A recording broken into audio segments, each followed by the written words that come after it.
Nalulungkot ako. Bakit? Bakit? Wala naman. Ha? Ano daw po? Bakit ka umiiyak?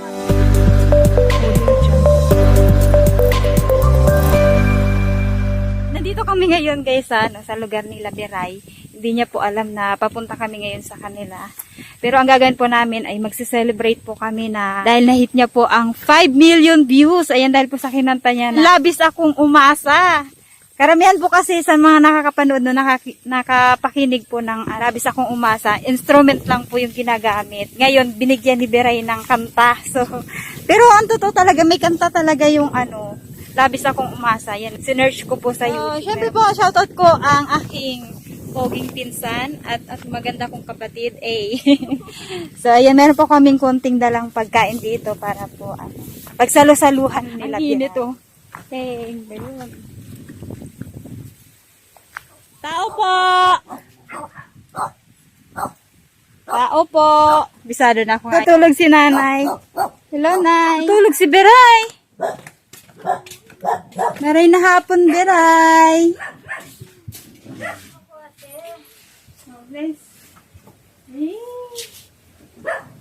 May ako sa iyo, may maganda akong balita. Na-excite na naman siya. Anong magandang balita? Nabalita na ba sa iyo ni Ate Minerva mo?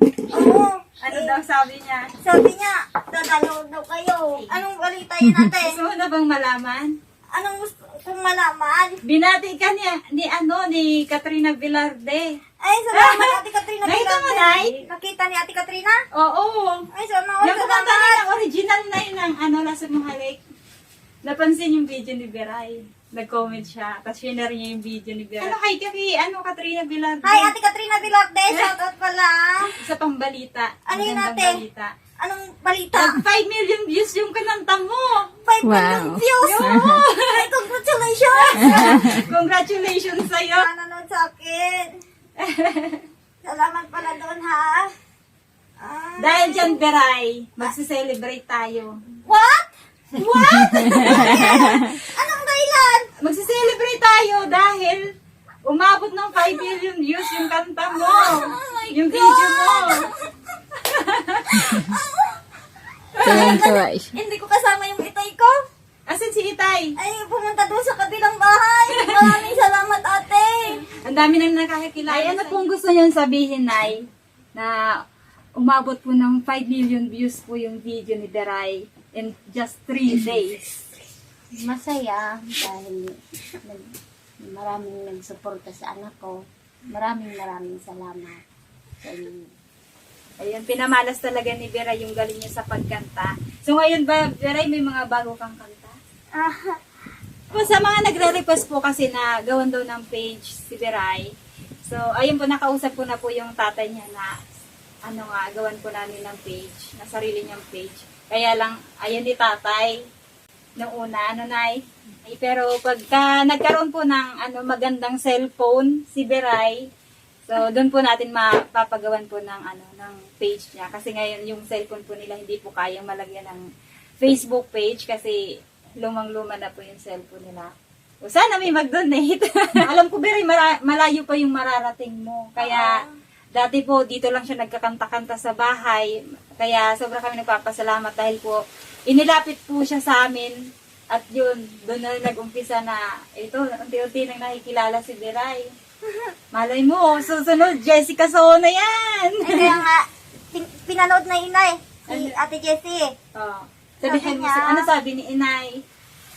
Sabi ni inay, paano naman ako makaingay ng tulong kay Ate Jessica? Eh, wala naman kami.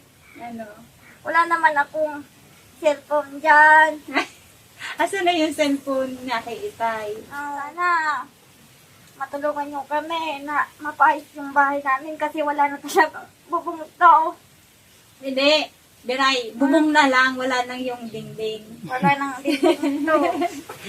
Kaya ito din po yung dahilan kung bakit binabalik-balikan ko dito si Beray hanggang po sa makilala siya. Din ni Jessica Soho, alam ko kapag napansin niya to, malaking tulong din po ito para sa kanila. Malay mo, mapaayos ng bahay mo. Pa? Sa kasawali na lang ang kulang na dyan. Sa wali? Ayo, yung pandingding, ano. ang building. So, yun, Biray, may dala kami dito pag celebrate natin yung 5 million views and 50 followers 50k followers ni Simply Cat. Gusto mo na ba kumain? Gusto mo nang kumain? Ano gusto mong sabihin kay Ate Minerva? Nanonood siya ng mga vlog mo. Ay, salamat pala kay ate. Kahit na umuwi siya ngayong December. December daw siya uuwi. Ano gusto mong sabihin sa kanya? Sana, ate, umuwi ka naman dito sa December kasi sabi mo, uuwi ka. Pero ngayon, nangako naman sa akin si ate na uuwi daw siya ngayon din. Ba't ka umiiyak? Namimiss mo na siya? Hindi naman sa ganon. Kaya lang, nalulungkot ako. Bakit? Bakit? Wala naman. Ha? Ano daw po?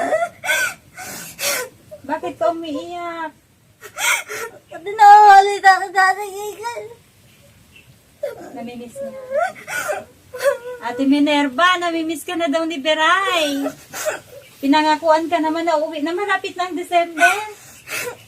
Malapit na siya. naman siya sa akin. Nauwi na siya. Huwag ka na umiyak. Dapat maging masaya ka kasi uwi na si ate mo. Ilang buwan na lang o December na. Namimiss niya na kasi wala dito yung mga ate niya. Si Ate Minerva talaga yung lagi niyang binabanggit dito sa tuwing nagbablog ako sa kanila. Kasi parang siya yung pinaka-close niyang kapatid na siya yung nagtuturo sa'yo ng kanta. Pag uwi, magpaturo ka, madaming kanta ha. Kasi ulit natin, upload ulit natin. Huwag ka na umiyak. Hindi kami sanay na umiiyak ka. Dahil masaya lagi Susunod sa TV ka na namin. Paborito mo ba si Katrina Velarde? Ay, minsan, kinakanta ko yung kanta niya. Anong kanta niya? Ang title na kay itong kanta ni Katrina Velarde, ang daang.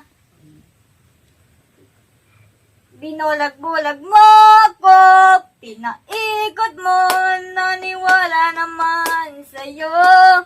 Sa mga pangako na parang wala, dahil ako'y iniwan mo. Ngunit anong magagawa ng puso kong nababaliw sa'yo?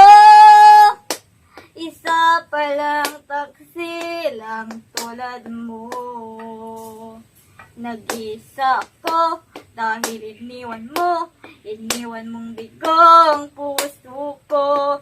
Napaniwala sa mga pangako na pag-ibig mo'y sadyang di magbabago. Ang panit ikaw dahil ikaw na siyang lahat sa buhay ko. Baliwala pala sa'yo itong pag-ibig ko. Akala ko ikaw sa habang buhay ay palagi ay makakapiling ko. Ngunit hindi pala, niloko mo ako. Nagkunwaring ikaw sa aking totoo. Lumabas ka pa sa pag-ibig na alay ko sa'yo. Ginawa mo ng tangang puso ko. Binulag-bulag mo ako, pinaikot mo, naniwala naman sa'yo. Sa mga pangako na parang bula, dahil ako iniwan mo. Ngunit anong magagawa ng puso kong nababaliw sa'yo? Isa palang taksil ang tulad mo. Talaga siya, no? Paano mo natutunan yan, Biray? Yung kanta? Siyempre Sinong pumili ng kanta na yun? Si itay mo? Mga ilang araw mo yun inaaral, Biray? Isang araw? Isang araw lang. Pero dahil dyan, Biray, bukod dito sa dinala kong Ano pa? ay, ibibigay pa ako. Ano ba yan? Sinaisip ka naman siya. Ano yan? Bakit? So, ayan Oh, 2,000.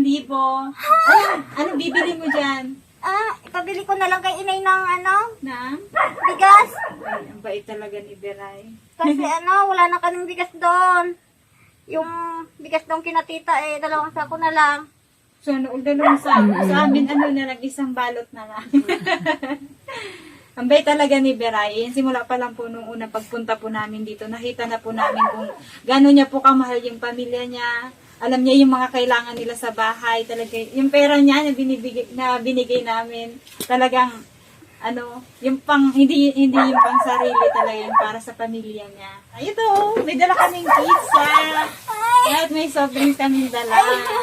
Baka hatiin na naman yun ng mga kapatid ko. Sila na naman ang kakain nito pag kinuha nila. Ito pa. Titirahan ko naman yung mga kapatid. Kami naman ng 1,000 ito. Siguro tama na ito. Pang araw-araw namin. Oo.